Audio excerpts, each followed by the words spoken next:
Did I ever tell you guys the story when I was at a convention and there was those evil apostates protesting with their loudspeaker and their picket signs, and we had an attendance meeting and they said, "Wally, we need you. It's time for your convention crusade." Yes, this is the real origin story of the convention crusade. I went out to those apostates and I hit them with my Masuname. And vanquish the problem. Yes, this story was 100% accurate in all of its details.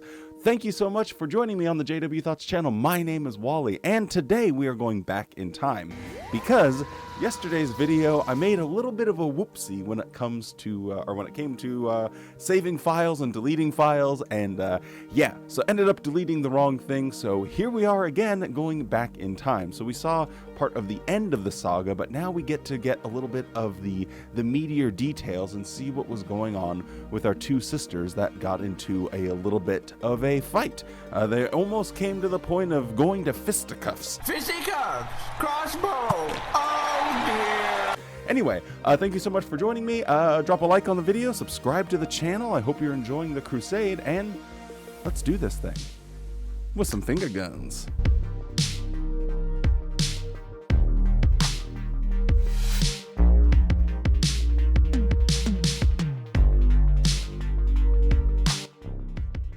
What comes to your mind when you hear the word dishonesty? This guy. Maybe you think of Satan, the father of the lie. Or Ananias and his wife comes to your mind. They lost their lives because of lying. We do not want to imitate such ones. We avoid lying. Is that, though, as far as our honesty goes?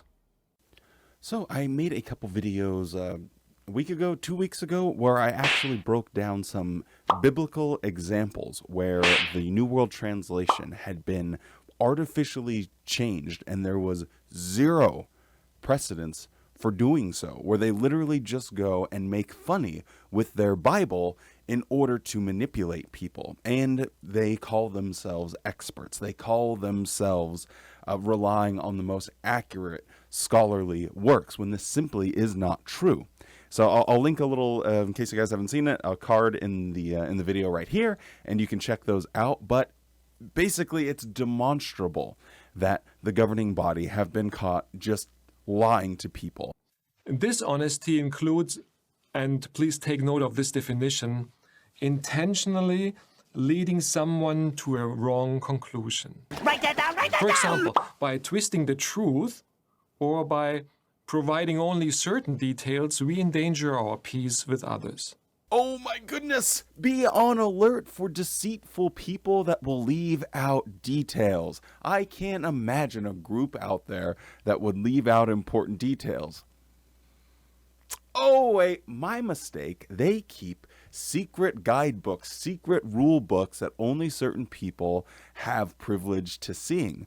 They have full understanding of the problem when it comes to CSA, their problems when it comes to the translation of the Bible, problems, thank you Zizi, problems when it comes to certain historical dates. They have full knowledge of the problem, and yet they don't really want to release those details to the public or to normal Jehovah's Witnesses. Why? Because it would destroy their credibility. This guy, he's not my kind of guy. Peace and a peaceful relationship are built on trust. Trusting someone makes you feel safe and secure, puts you at ease. There is no peace without trust. How do we develop trust? Trust is the result of spending time together, speaking the truth with one another. We trust people that act unselfishly and do not use crooked speech, as the Bible puts it. If someone deceived us only once or was dishonest in another way, we might start to question everything they say. One single act of dishonesty may be enough. So I'm talking about Watchtower here, but there are broader, wider implications, as will become explicitly obvious. But he says here, okay, trust, our peace is built on trust, or our relationship, peaceful relationships with others are built on trust. Okay, yeah, sure, fine, that's totally cool. But as he's talking, he's like, okay, well, what if someone does something that's dishonest, uses crooked speech? That could be enough to break that trust, and it could spoil everything. And I have this little, like, I don't even know what to call it, but this concept where if someone does break my trust or, crooked in some weird way, I basically will say, okay, if you're called out on that, you can stubbornly refuse to make any changes and insist that you are right and that everyone else is wrong. Or you can be humble, you can recognize that you did something wrong, and you can take the appropriate measures to, compensate for the wrong that you did and identify the changes that you need to make going forward so that way history doesn't continue to repeat itself. Now, Watchtower and others have this way about them where I refuse to acknowledge that I've ever done anything wrong. And I'm not perfect. Oh, yeah, okay, we're not perfect. You can't expect perfection. So yes, in the past we have gotten some understanding of them more clear. But going forward, you can have perfect trust and confidence in us, even though they refuse to actually fully and clearly identify what exactly was the thing they're talking about. Like with respect to 1975, they come out with a video years later saying, yeah, some people had some expectations and maybe Watchtower was fueling that a little bit, but we didn't go and tell people to sell their houses. We didn't go and tell them that specifically was the date.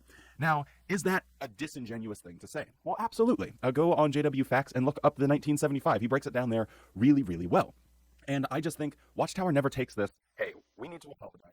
We recognize that these people let's try and see what we can do to make this situation better, improve our organization and ourselves at the top, and actually become a force for good. But you will never see that with these people. I think the power maybe goes to their head to where they think they can do no wrong. Now, I mean, like I said, wider implications with people in general. Yeah, we can have this, but it's always a little bit heightened with Watchtower because they are claiming that, well, we are God's one true organization and we are being led by him. We're following that chariot. Yeah. And that was more like a cowboy than a chariot, but you get the idea. Anyway, I just find this talk very disturbing on so many levels, and I found myself thinking, God, this all sounds terribly familiar. That was a doozy.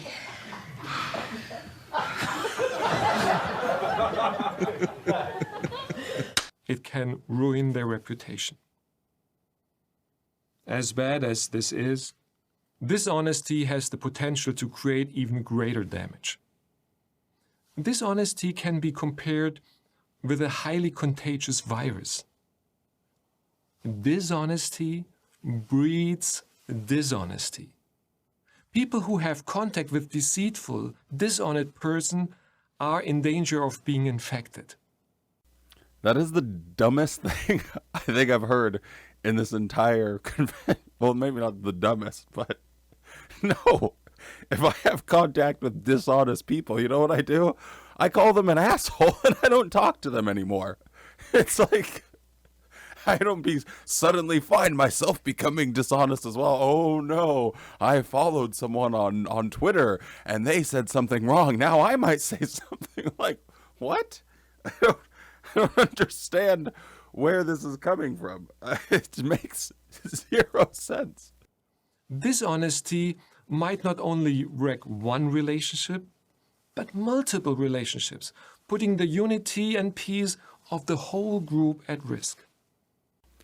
Again, it doesn't put at risk the unity and the peace of the entire group, because once the dishonesty is identified and the perpetrators of it are caught, it actually strengthens the unity of the group.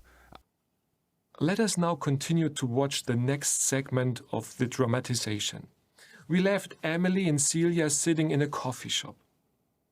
Please watch carefully and notice how Emily is tempted to alter the truth. You pioneer together. I know, and that's why I'm concerned. Concern is good, but is there just a little bit of envy in there? I thought you would understand. I think I understand your feelings. Not about Haley. I haven't seen all her posts. There's nothing immoral, is there? No. Good. That's not like her. Now, if it's a case of her being more careful how she comes across, that's another matter. Why don't you talk to her? No, there was not a shift in the lighting, and no, it wasn't for any particular reason. Now, what is going on in Emily's mind here? I just can't get my head around it.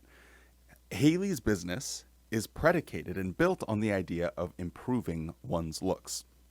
Therefore, in order to market said business, you're going to want to identify why your product is going to improve people's looks by showcasing, either through a model, or in this instance, she's the model herself, how her products improve her looks.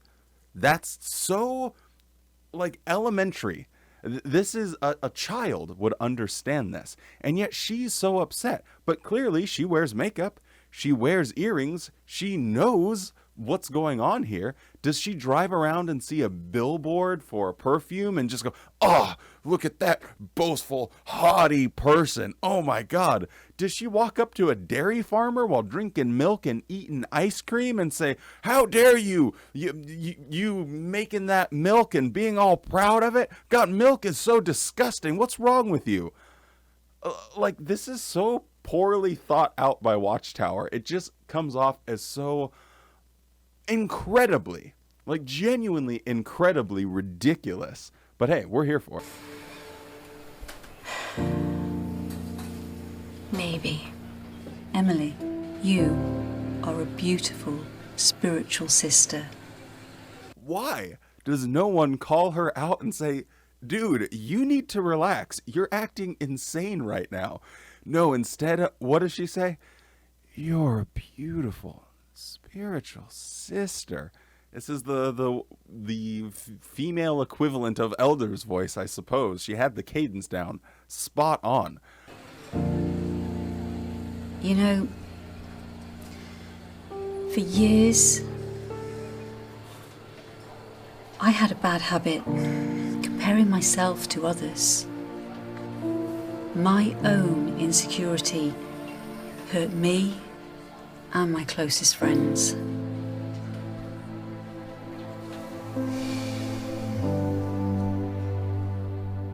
Once there was an ugly barnacle. He was so ugly that everyone died. The end. That didn't help at all. You know, I too once was really insecure, and it really hurt my relationship. So, you know, maybe us ugly people can all get together and have a little bit of solace. Maybe we can all hold hands. Is she trying to make her feel better? Yeah, I know. I've been insecure like you. I mean, I clearly understand why you're insecure and you're envious of Haley, but, you know, I've been there too. And, you know, I got through it. It's like in SpongeBob when he tells him the story of the the ugly barnacle.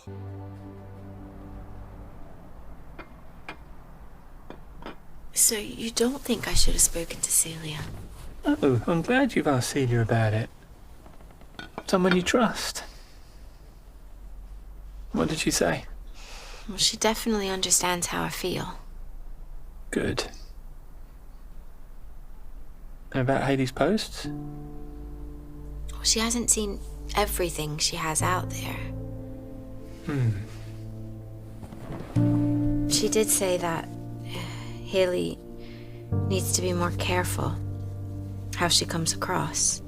So now we've gone from envy and this obsession over her to now I'm going to start just lying to people to get people on my side. This is what it's come down to for her. Now I have to just start the rumor machine, lie to people, see if my greedy little tentacles can get in everyone else's head and mind so I can infect them with this poisonous thinking that I have. What did she suggest? That I should tell her that she needs to stop, but I'm too worked up. Look. If Celia agrees that Haley's doing something she shouldn't, you should talk to her. He's lying. You'll find the right time.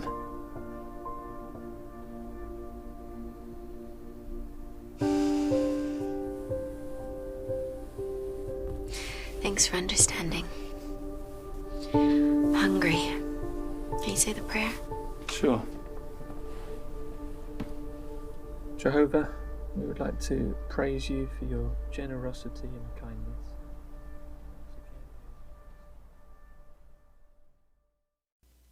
This was so funny to me how it just switches so fast from being deceitful, lying to her husband, to, hey, I'm hungry, can you say the prayer? That's Zizi's face if anyone wanted a close-up in the complete dark, but am I going to do another take? Yeah, we already know. Did you notice how Emily just heard what she wanted to hear? In talking to her husband, Jake, she painted an incomplete picture. She did not relate that Celia had no opinion about the social media posts of Haley. And contrary to what she told her husband, Celia did not encourage her to tell Haley to stop. Our brothers and sisters deserve the truth. But Emily didn't relate that, did she? She was dishonest, something that can have a damaging effect, as we will see later. Even when they are finally going to denounce this crazy person, they do it in this way of, yeah, she was a little dishonest and she didn't give all of the details. When to any rational person, she's a nut job.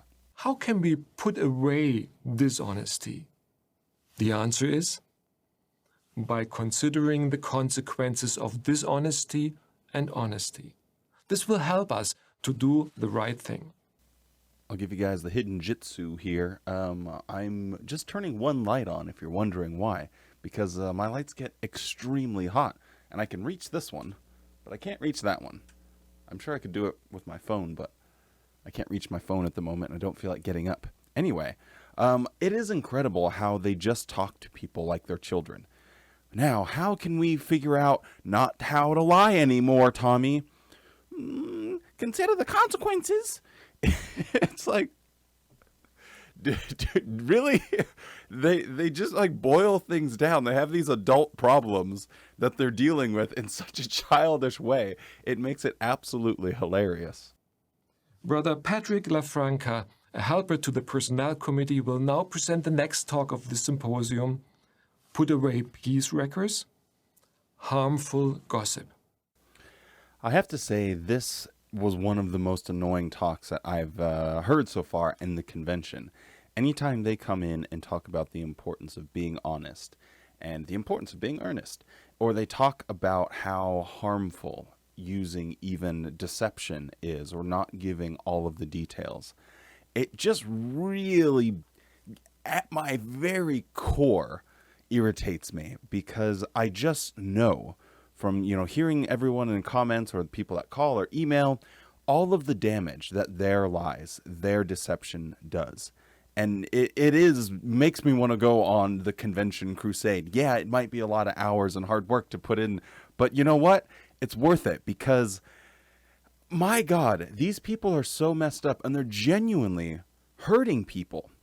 And it's nice to know that we can stop the hurt and start the healing and have a little bit of a laugh along the way. So here's to us. Nothing like a cold bit of coffee when the sun's just coming up. Do you gossip? Yeah, boy. No? Well, whenever we share any news about others, that is a form of gossip. Because we are interested in others, we might say, I'm really concerned about Brother Smith's health. Or, did you hear about Sister Brown's experience in the ministry? I'm so glad that we have Watchtower here, to really to calm us down. We were freaking out trying to understand the English language, but they have come through like a superhero and saved the day. Yes, they can give you the best definition of any word out there. They just whip out the old lexicon and slap people like me, those idiots that haven't mastered the English language, into just silly little pieces. Thank you, Watchtower. Sometimes I need a good slap from your lexicon. Uh-oh, Richard!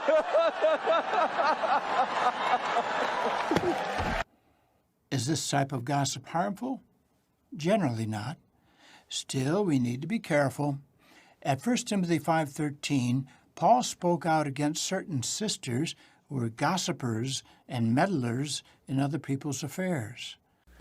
It is wild to me how they're just so obsessive. Like, okay, now, we know gossip can be defined as just having a little bit of conversation. What's the scuttlebutt, seeing what's going on with your pals. But you still need to be careful. It's like, oh God, everything. I need to be careful. What did I wear? What did I say on my social media post? What did I say in my comment? How did I give my presentation? Like, can these people get a break? Now they can't even just gossip with their friends a little bit without, make sure you exercise caution. It's like, oh, brother, just give me a break. Of course, we have to have, and then of course, any conversation about gossip. Surely we would never use a dramatization about men when it comes to gossip, because they don't gossip. No, sirree, Bob. Boys don't gossip. That's only for the girls. And you know what? Here's a scripture in the Bible to prove me right. Woohoo! We do not need to know and share everything we know about what's happening in other people's lives. What if, for example, Brother Smith did not want others to know details about his health problem? We need to respect the privacy of others. Or what if talking about Sister Brown's experience turns into, oh, you know, she always brags about her success in the ministry? When our talk about others turns negative, it can develop into slander. But it's magically okay if elders do it. Elders can be in everyone's business, and it's really encouraged. They should know every little tiny thing that's going on with their members in the congregation. They need to know what sort of sex positions that they're using. They need to know who you're talking to and if they're disfellowshipped, disassociated. They need to know every stinking waking time you spend an hour in the field ministry. Yes, they can be part of the intimate parts of your life. Oh, even better one. As soon as you end up in the hospital, boom, the alert goes out and you have someone going to be talking to the doctors there. Hey, this person doesn't want to accept blood. Yes, elders, Watchtower is fine infringing on people's personal freedom, but they just don't want you to do it. We can do it, but you can't do it because you're not responsible, you dumb idiot. Slander is making deliberate false statements that damage another's reputation. Let's now consider how harmful gossip wrecks peace. If you have spread harmful gossip about someone and he hears about it, when you see him the next time, what will be the look on his face? Just a few drops of poison in a drink are enough to cause serious harm. And apostates often mix a few truths with lies. Well, here's a question. Are apostates today as reprehensible as those ones that Jude mentioned in his short letter? Are they devious? Or maybe they're sincerely trying to help poor misguided witnesses? No, they're devious. Instead, they pick at the organization, they twist truth, they use lies, half-truths to try to grab a mind. Well, are they deceitful? Absolutely. When you see him the next time, what will be the look on his face?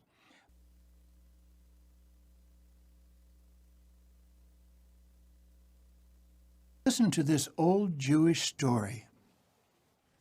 A man went about town slandering the town's wise man. Later, the malicious gossiper realized his wrong and went to the wise man and asked for his forgiveness.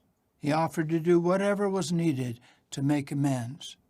The wise man made one request.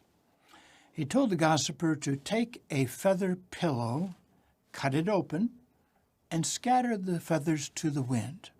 Well, the gossiper was puzzled by this request, but he did as instructed. Then he returned to the wise man. "Am I now forgiven?" he asked. "First, go and gather all the feathers," the wise man responded. "But how can I? The wind has already scattered them." The wise man replied, "It is as difficult to repair the damage done by your words as it is to recover the feathers." Yes, once spoken, hurtful words cannot be retrieved.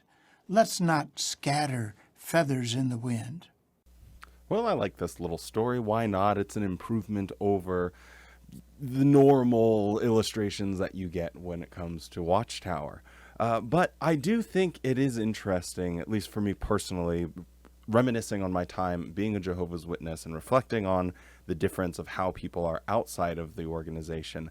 I think this is genuinely good advice for Jehovah's Witnesses because they have such a strong propensity to get in everyone else's business, no matter what it is that they're doing, what movie they're watching. Ooh, is that a rated R movie? What songs they're listening to? Ooh, does he listen to rap music? Ooh, did it swear in that song? And it's like, just mind your own business and have your own relationship with your creator. And maybe you can just get along as friends or acquaintances and not be so nosy and judgmental. I should do this instead, like when I get done talking. That's kind of cool. In the following dramatization, notice the effect that harmful gossip can have on the peace in a congregation. Can you believe that? Especially as a pioneer. What kind of example is she setting? Has Emily stopped following her? No, not yet, but she probably will. Alistair, what do you think? About what? Hayley's posts on Quick Post. Is there a problem? I just can't get enough of them saying, Hayley's post on Quick Post. It's just so funny. What? Hayley's posts on Quick Post. Is there a problem? Emily's told me they're all just look at me. My clothes, my hair, my makeup. And even Celia agrees with her. If the problem with boasting is people just trying to get attention and not directing enough attention to God or the organization or whatever, then this guy would be even more guilty of the thing that he's decrying. Oh, they're all just look at me. And yet when you're spreading like rumors or talking about people behind their back, you're looking for attention. You're just trying to be like, ooh, look, I got an opinion on the latest gossip and the latest news. Ooh, I'm in with the real cool kids now. I mean, maybe that's not everyone's experience, but that was my experience. Like, as soon as someone got any bit of information, they would absolutely just be ready to go. I mean, they were hitting the sonic super speed spin dash on them and just running with. Well, it's very easy to take things out of context on social media. I know that I've done that and realized later that I was wrong. Yeah, that's a good point. Listen, I don't want to pull you away, but if you have a minute, would you mind giving me a hand with these boxes? Sure. I got like a wafting sense of PTSD when he says, can you help me with those boxes?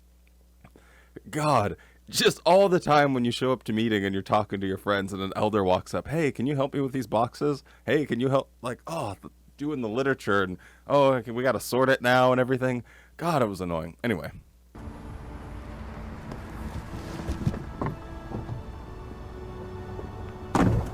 Thanks for your help. No problem.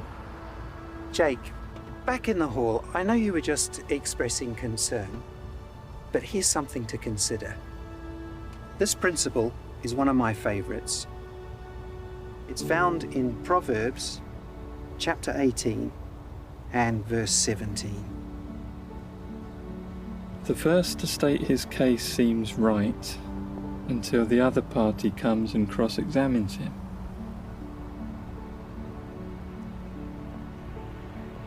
I'm not sure I understand.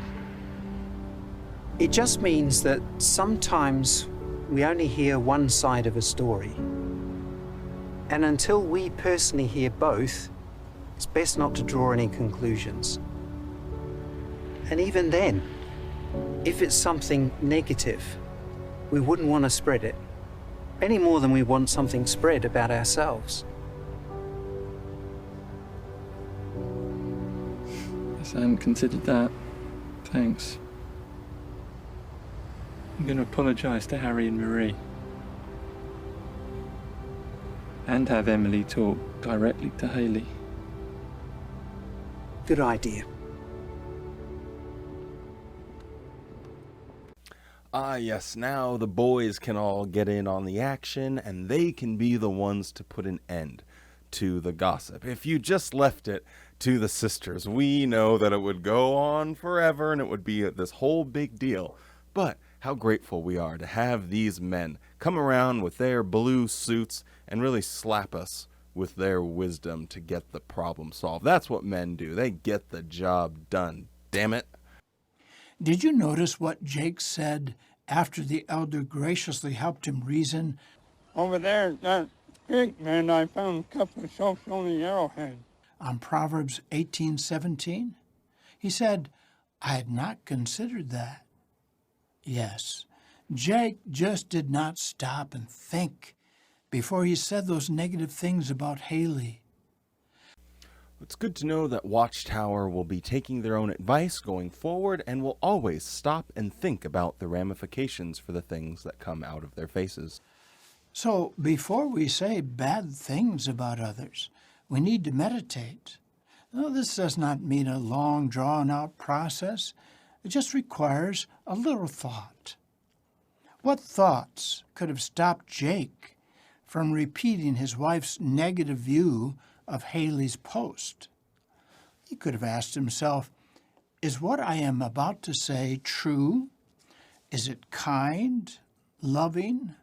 How will Harry and Marie view Hayley if they hear those negative things about her? So being a Jehovah's Witness, for those of you that don't know or who are not Jehovah's Witnesses, they have a very limited amount of content that they can consume because their entertainment is essentially policed by the elders with regard to, mature videos that are on cable television or an R-rated movie, anything with swearing or nudity or too much violence or magic or the right type of, or the wrong type of song and music that it has to do with. Their music, again, no swearing, nothing that is overly sexual or would evoke or an emotion that was like somehow like rhythmic, because that would be, getting an arousal from it. And not reading like secular books. And I remember when I was always reading about history and science, and it was always discouraged. Oh, why you read too much? You read too much. Why are you always reading that worldly wisdom? Why don't you spend more time? Like, well, I've read everything else that's on the Watchtower library. Like, I got nothing else to do.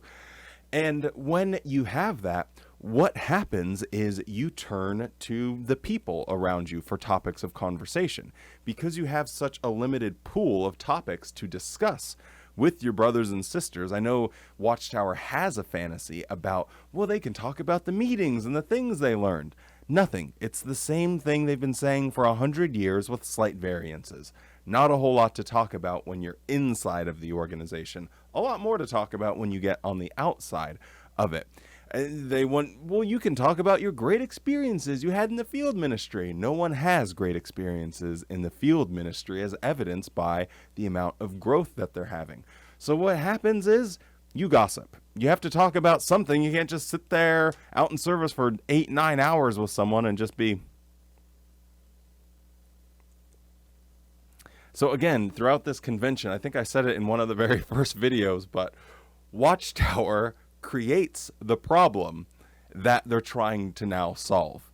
So it's just the biggest shooting of the foot. They're just a dummy with making an own goal. The goalie's standing there and the ball goes right between his legs as it was passed back from his own defender.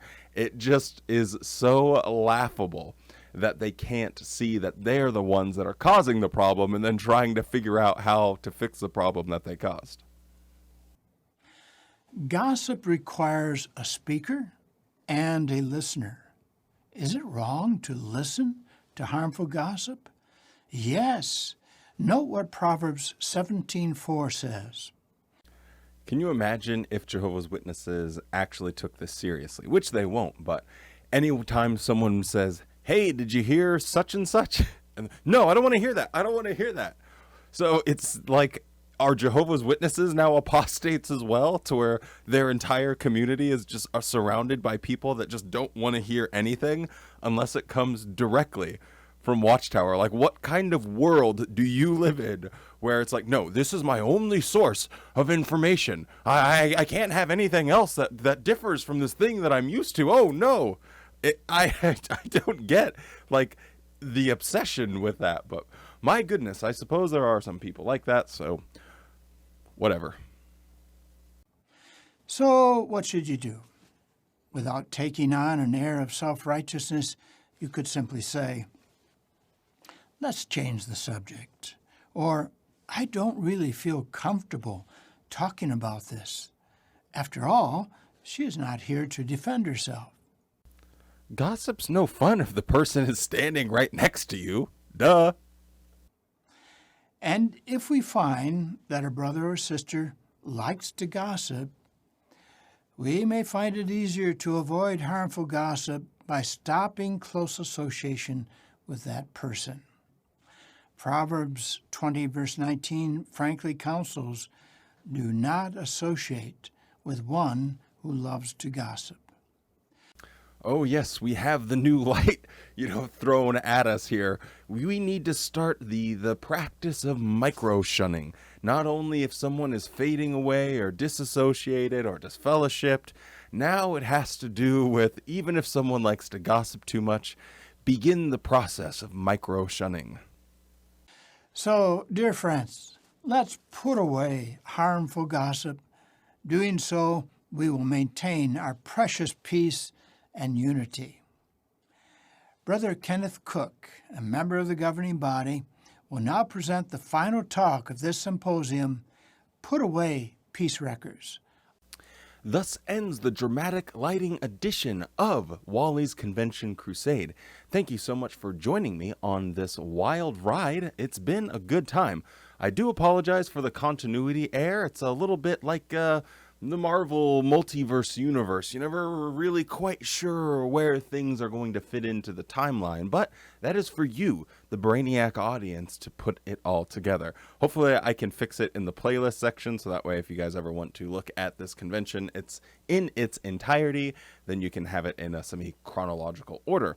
Anyway, thank you so much for joining me, and I will see you tomorrow on another edition of Wally's Convention Potpourri Crusade. I don't even know what we're calling it. I'm looking at the convention videos. You guys know what time it is.